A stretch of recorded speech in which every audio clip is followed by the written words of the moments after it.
जय सिया राम। सब सुख लहे तुम्हारी शरणा, तुम रक्षक काहू को डरना। गोस्वामी तुलसीदास जी ने हनुमान चालीसा में तो लिखा है कि जपत निरंतर हनुमत वीरा, यानी हनुमान जी का निरंतर जप किया जाए तो उस व्यक्ति के जीवन में कभी संकट आता ही नहीं है।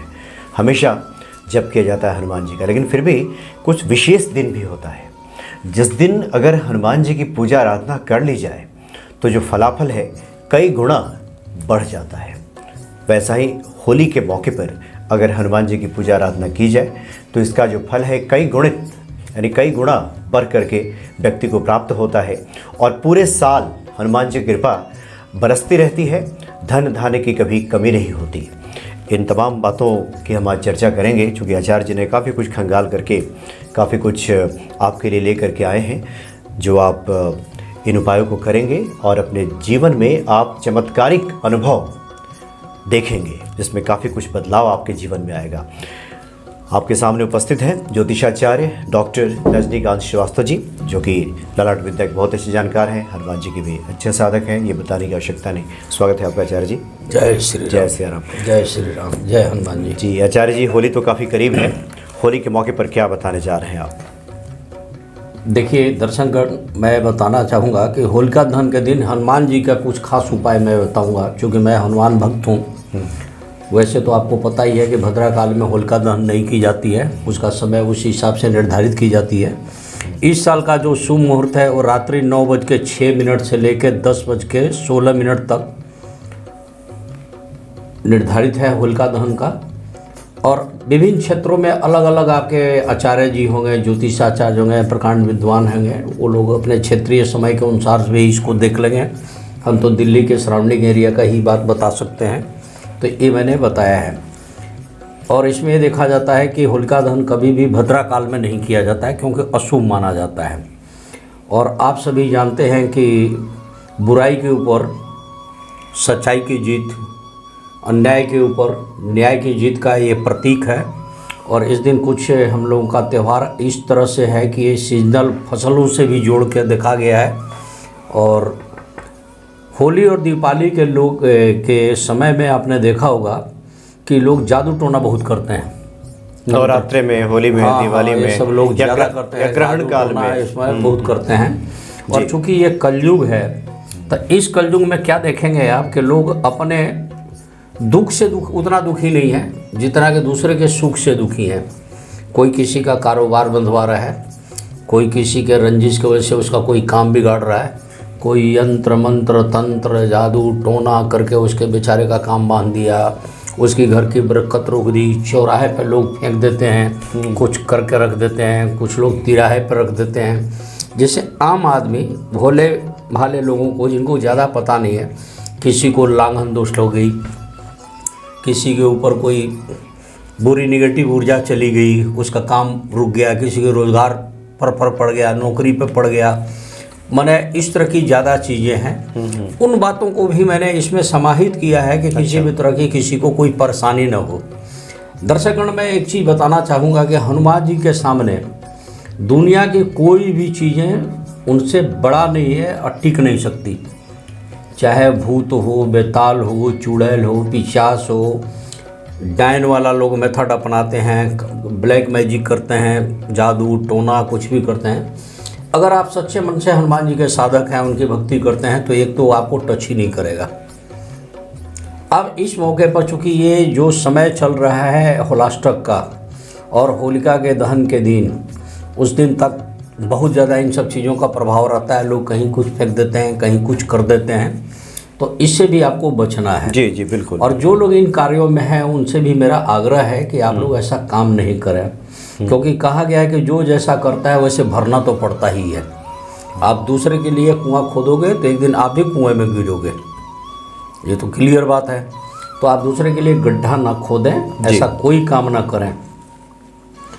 अब देखिए, एक प्रचलन है, शुरू से सदियों से आ रही है कि होलिका दहन में आग में अलसी हुआ, गेहूं हुआ, जौ हुआ, मटर हुआ, चना डालने से पैसों की तंगी दूर होती है। और रिवाज है, हर कोई सेकता है, गेहूं की बाल हो गई, जौ की बाल हो गई, उसको करते हैं। कहते हैं कि उसकी जो लकड़ी है उसको लेके परिक्रमा कर लिया जाए तो भी बहुत कुछ अशुभता दूर होती है। अच्छा, मतलब होलिका दहन में से कोई लकड़ी हाँ, लेके आओ। लकड़ी लेके परिक्रमा करते हैं ना लोग, इस तरह की बात है।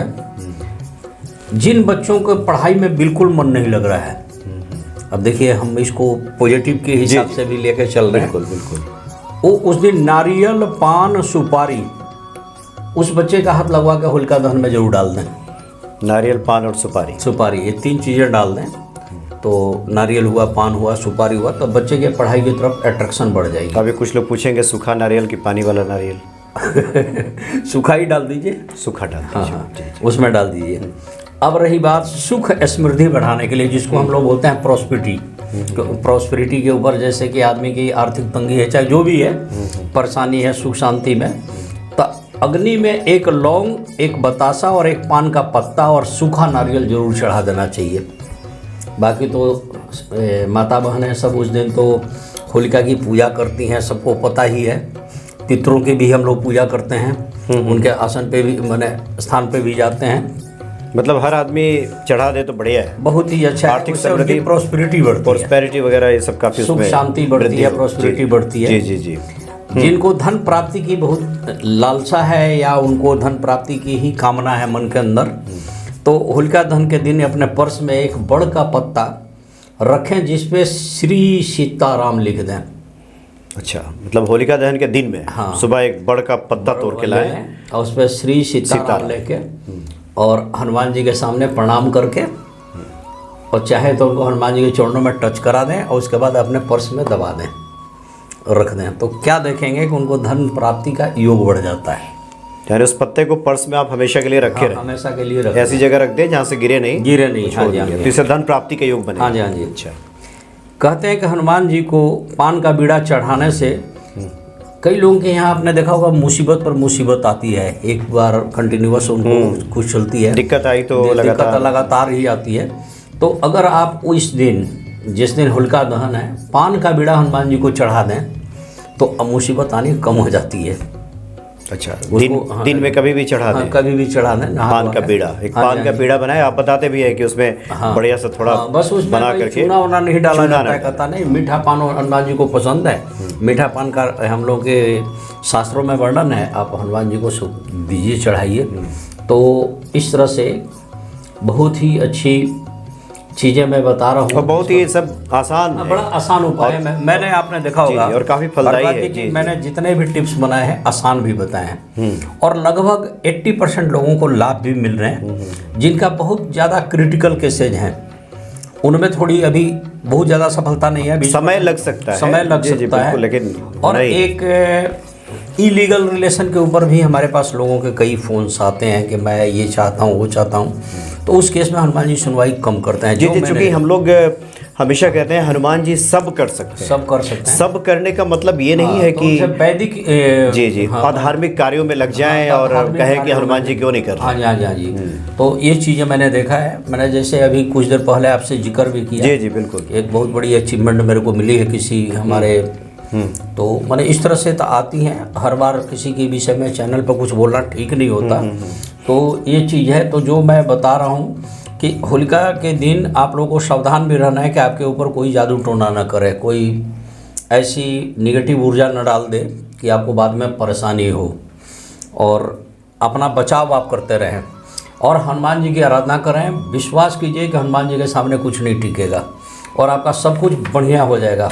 अब किसी के ऊपर बहुत ज़्यादा शनि महाराज का बहुत ज़्यादा कुप्रभाव है, बहुत ज़्यादा परेशान है, शनि की ढैया में परेशान हो गए हैं, या शनि की 7.5 चल रही है, चाहे महादशाई इस तरह की शनि की है, बिल्कुल वो आदमी अर्श से फर्श पे आ गया है, ऐसी स्थिति है, तो उसको काले कपड़े में कोयले का टुकड़ा बांध करके और अपने ऊपर से उतार के एंटी क्लॉकवाइज और नदी में डाल दे और जय श्री राम जय हनुमान जी बोलते हुए आ जाए, पीछे पलट के ना देखे। यानी काले कपड़े में कोयला बांध दे। हाँ, ये कोयला ले ले, चाहे 2-4 टुकड़ा छोटा कोयला का ले ले, बांध ले, अपने ऊपर से एंटी क्लॉकवाइज उतार ले, घड़ी की उल्टी दिशा में। हाँ हाँ, मतलब 5-7 बार घुमा ले 5 बार 7 बार, 5 या 7 बार, क्योंकि पेयर नंबर में हम लोग नहीं बताते हैं। हाँ, विषम संख्या। हाँ जी, हाँ जी। तो उसको डाल के वो रिटर्न बैक आ जाए, जय श्री राम जय श्री हनुमान जी बोलते हुए घर आ जाए, पलट के ना देखे। आप पलट के पीछे ना देखे, नेगेटिव को छोड़ दे तो छोड़ ही दे, तो शनि महाराज की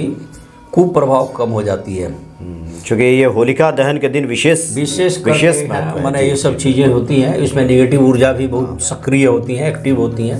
क्योंकि बहुत सारे भक्तों का यह सवाल रहता है कि मेरी किस्मत कब पलटेगी, मुझ पर कब कृपा होगी, तो उन लोगों को तो विशेष तौर पे ये करना चाहिए जितने सारे आप उपाय बताए। अब कई लोग ऐसे हैं कि कई उपाय उन्होंने किया, नौकरी नहीं मिल रही है, नौकरी के लेके परेशानी है जी, तो उनको हनुमान जी के सामने सरसों तेल का दिया जलाना चाहिए और जलाकर हनुमान चालीसा पढ़ना चाहिए, खास कर जिस दिन होलिका दहन हो।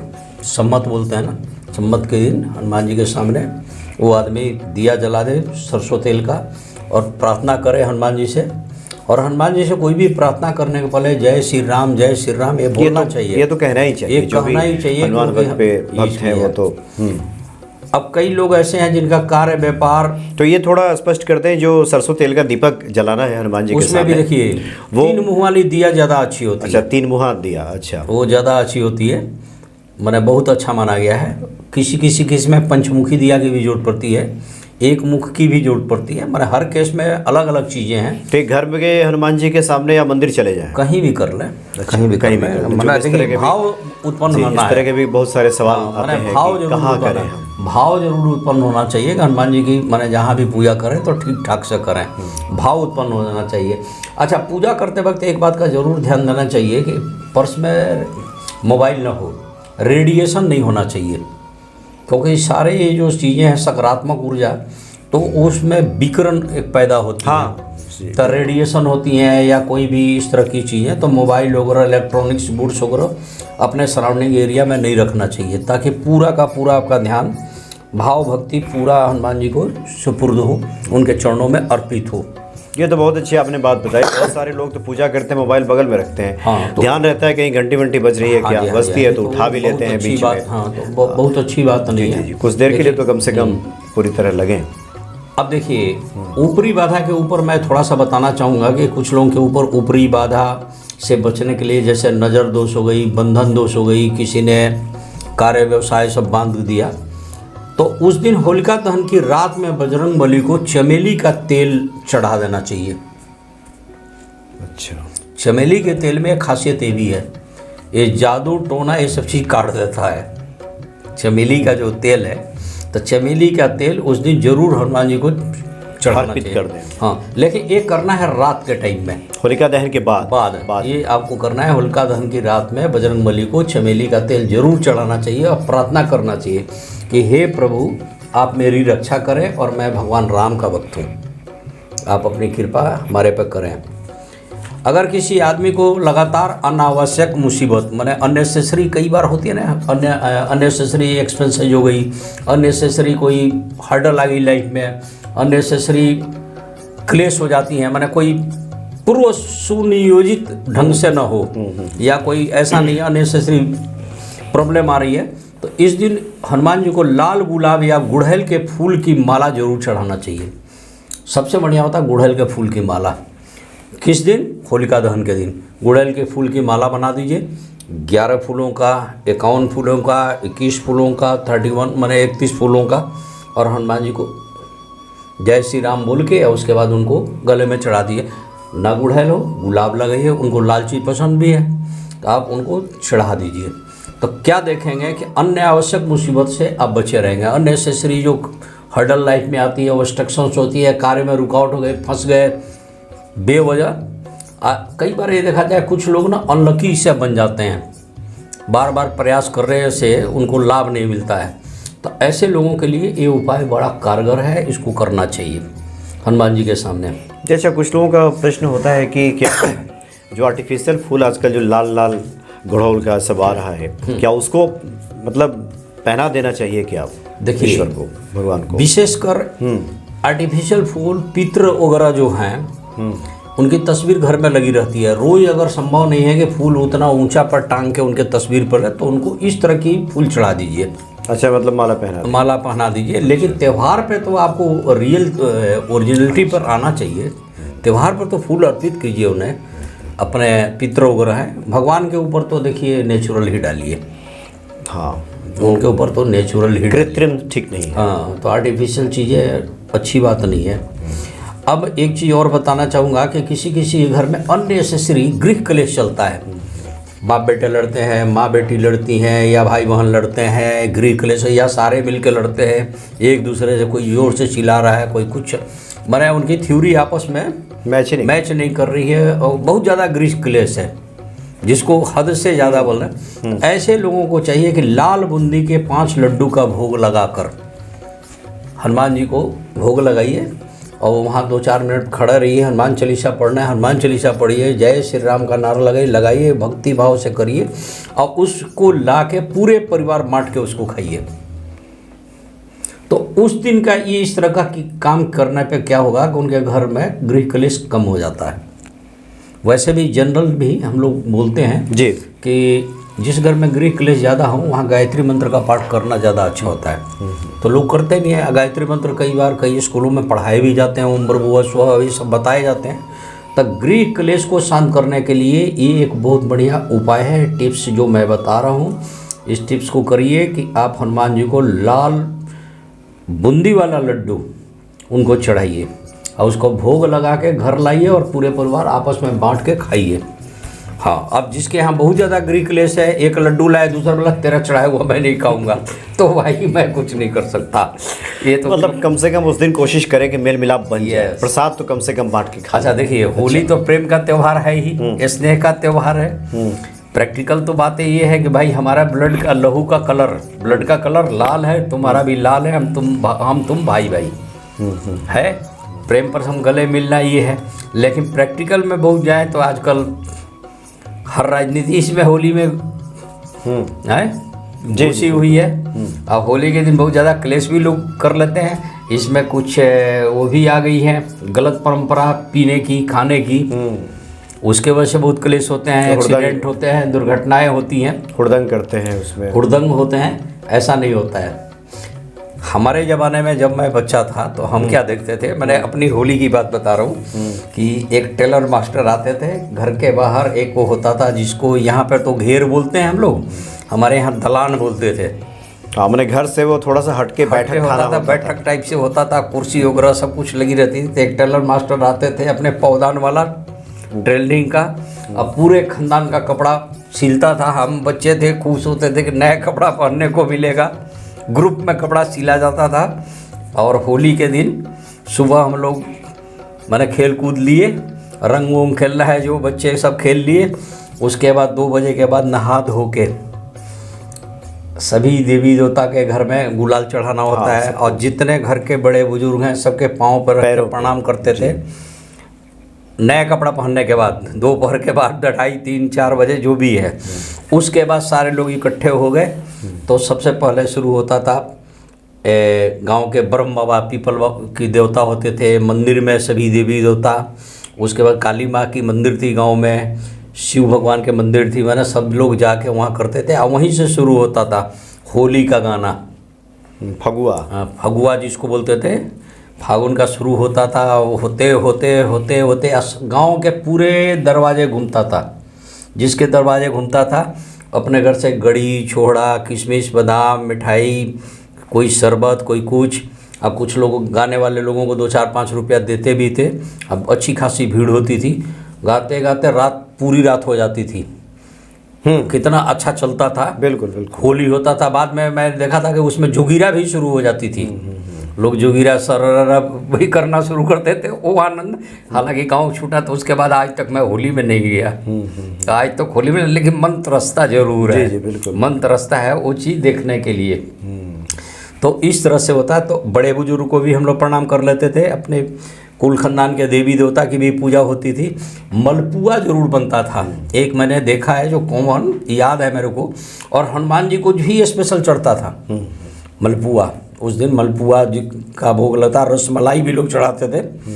उसके बाद हनुमान जी को मैंने प्रसन्न किया जाता था कि भाई इस मतलब तरीके से मिष्ठान बना वो हनुमान जी को अर्पित करके, और उसके बाद फिर तब फाग गाते हुए, फगुआ जिसको कहते हैं। बड़ा संयोग की बात देखिए कि क्या हुआ है कि इस साल होली के दिन, देखिए मैंने एस्ट्रोलॉजिकल बात बता रहा हूँ, क्या हुआ है कि 5 ग्रह एक साथ इस तरीके से योग बना दिए हैं, बड़ा शुभ योग बन रहा है। जैसे वृद्धि योग, वृद्धि योग का मतलब होता है कि आप इंक्रीज करते चले जाएंगे। वृद्धि योग। अमृत योग, अपने आप में इसका नाम ही अमृत है। सर्वार्थ सिद्धि योग, मतलब सर्व मनोकामना आपकी, जो आपकी मनोकामना है, जो आपकी स्वार्थ है, वो पूर्ण होने वाला योग। ध्रुव योग, बुध गुरु आदित्य योग। एक होता है बुध आदित्य योग, बुध गुरु आदित्य योग। इस तरह की योग बन रहा है। तो इस तरह के जो योग है, इसे बहुत बढ़िया योग मानते हैं।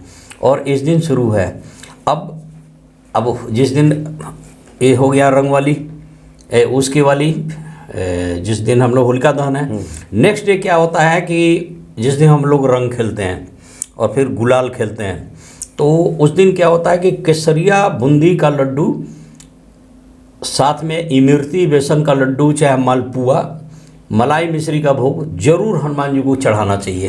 तो हनुमान जी बड़ा प्रसन्न होते हैं कि त्यौहार के दिन भी ये अपना खेल कूद छोड़ के हमारे पास आके अब मेरा पूजन कर रहा है। तो ये सब करने के पहले भगवान राम को करना चाहिए, चाहे जो भी देवी देवता मंदिर में विद्यमान है उन्हें भी करना चाहिए।